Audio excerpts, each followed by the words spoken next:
Hello everyone, welcome back to my YouTube channel safety trainer Asif Syed. आज के इस video में हम एक ऐसे टॉपिक के बारे में बात करने जा रहे हैं जो हेल्थ एंड सेफ्टी प्रोफेशनल से या फायर ऑफिसर से हर किसी से पूछा जाता है, जो कि ये बहुत ही इम्पोर्टेंट चैप्टर है इसलिए, जिसका नाम है जॉब सेफ्टी एनालिसिस यानी कि JSA। तो बिना किसी देरी के आइए वीडियो को शुरू करते हैं। सबसे पहले हम ये देखेंगे कि JSA का और भी कोई नाम यानी और भी ऑल्टरनेटिव नाम से क्या जाना जाता है। तो सबसे पहले JSA है यानी जॉब सेफ्टी एनालिसिस। दूसरे नंबर पे आता है जॉब हैजार्ड एनालिसिस यानी कि JHA। तीसरे नंबर पे आता है टास्क हैजार्ड एनालिसिस यानी कि THA। उसके बाद आएगा एक्टिविटी हैजार्ड्स एनालिसिस यानी AHA। फिर उसके बाद है प्री टास्क प्लानिंग यानी कि PTP। उसके बाद है सेफ्टी टास्क असाइनमेंट यानी STA। और आखिर में आएगा सेफ वर्क मेथड स्टेटमेंट यानी कि SWMS। तो ये थे कुछ नाम, कॉमन नेम जो JSA के अलावा बोले जाते हैं। तो आइए अब हम हमारा दूसरा question, what is JSA, JSA क्या है। देखिए, जॉब सेफ्टी एनालिसिस एक ऐसा प्रक्रिया यानी प्रोसेस है जिसका इस्तेमाल कंस्ट्रक्शन साइट्स और ऑयल एंड गैस इंडस्ट्रीज में वर्क प्लेस की सुरक्षा में सुधार के लिए किया जाता है। ये विशिष्ट कार्यों यानी कि स्पेसिफिक टास्क से होने वाले पोटेंशियल हैजार्ड्स यानी कि खतरों की पहचान करता है, फिर उन पहचान की गई खतरों को कम करने या फिर ख़त्म करने के तरीके ढूंढता है। तो ये था इसका एक सिंपल सा जॉब सेफ्टी एनालिसिस का डेफिनेशन। अब हम चलते हैं हमारे तीसरे क्वेश्चंस जो है steps of JSA, job safety analysis का क्या स्टेप्स है। सबसे पहले नंबर पे है एक काम या कार्य का चयन करें, मतलब सेलेक्ट अ जॉब और टास्क। जैसे वर्क एट हाइट हो गया, हॉट वर्क हो गया, मैनुअल हैंडलिंग हो गया। इसमें से एक काम या कार्य चुने जिसे सुरक्षा जोखिमों के लिए विश्लेषण करने की आवश्यकता है। कहने का मतलब उस काम में सेफ्टी रिस्क कितना है उसे एनालिसिस करने की ज़रूरत है।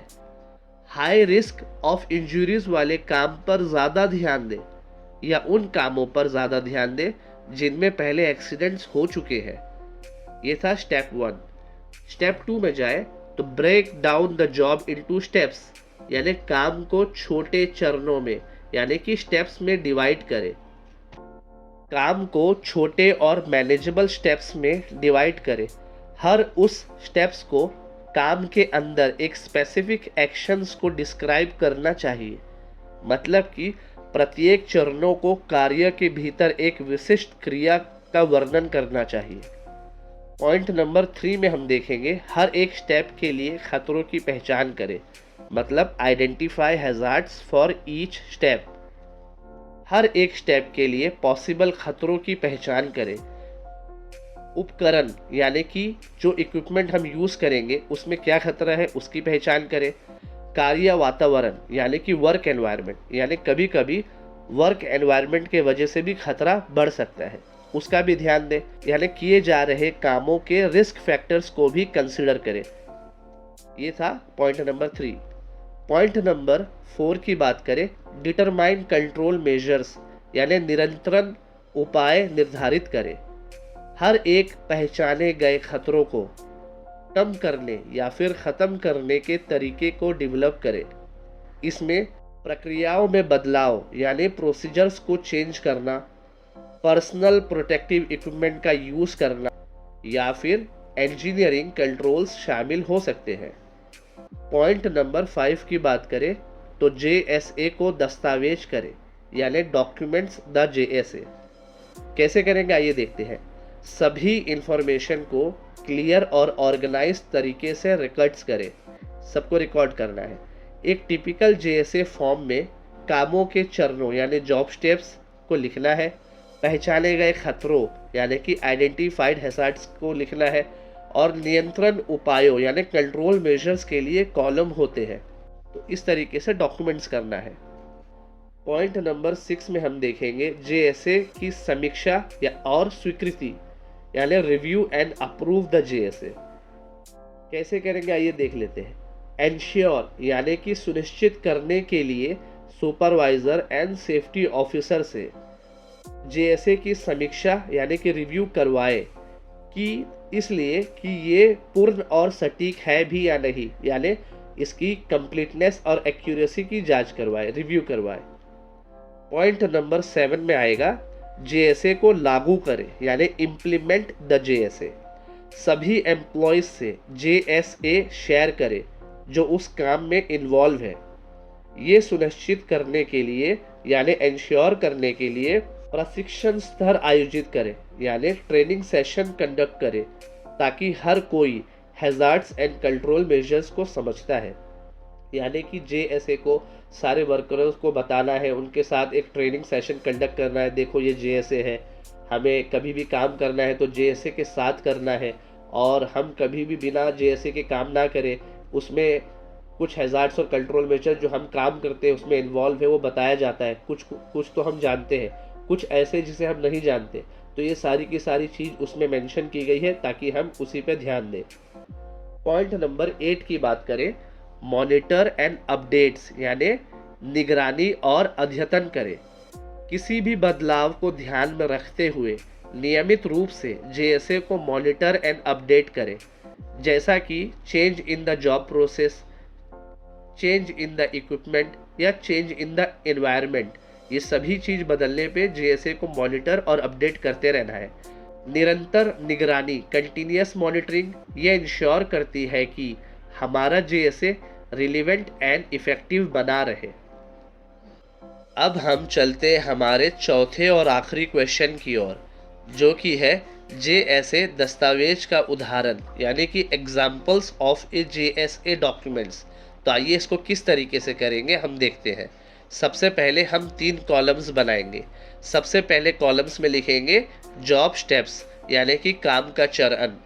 दूसरे हिस्से में लिखेंगे संभावित खतरे यानी पोटेंशियल हैजार्ड्स, और तीसरे हिस्से में लिखेंगे प्रिवेंटिव मेजर्स या तो कंट्रोल मेजर्स यानी कि नियंत्रण उपाय। तो आइए सबसे पहला क्या करेंगे, काम के चरण यानी जॉब स्टेप्स में देखेंगे कार्य क्षेत्र तैयार करना। उसके बाद हम देखेंगे संभावित खतरे। संभावित खतरे जैसे tripping hazards from loose materials यानी कि कोई भी ढीली सामग्री से ठोकर लगने से आदमी गिर सकता है, ये एक खतरा है।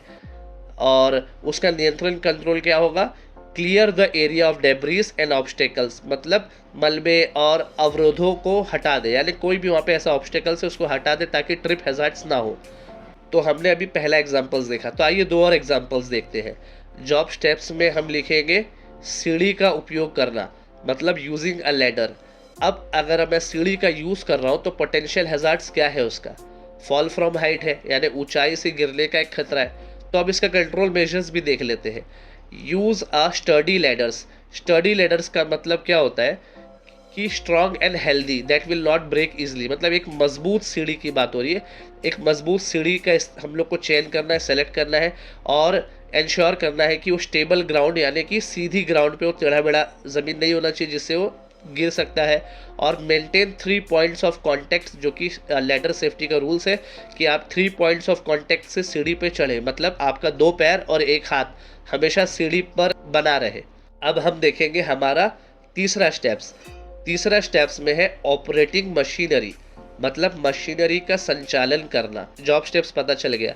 अब उसका पोटेंशियल हैजार्ड्स क्या है, इक्विपमेंट मालफंक्शंस या पिंच पॉइंट, मतलब उपकरण में खराबी हो सकती है, या फिर पिंच पॉइंट यानी चुटकी के खतरे भी हो सकते हैं। अब इस खतरे से निपटने के लिए क्या कंट्रोल मेजर्स है, जैसे हम लोग को क्या करना है, कंडक्ट करना है pre use checks wear appropriate PPE follow operating procedures, मतलब उपयोग से पहले जांच करें सारे मशीनरी का यूज़ करने से पहले, और एप्रोप्रिएट यानी उपयुक्त पीपीई पहले, और संचालन प्रक्रियाओं का पालन करें। तो इन जॉब स्टेप्स का पालन करने से ये इंश्योर होता है कि आपका जेएसए व्यापक यानी थॉरो इफ़ेक्टिव यानी प्रभावी और वैल्यूएबल टूल्स है यानी मूल्यवान उपकरण है वर्क प्लेस सेफ्टी को इम्प्रूव करने के लिए।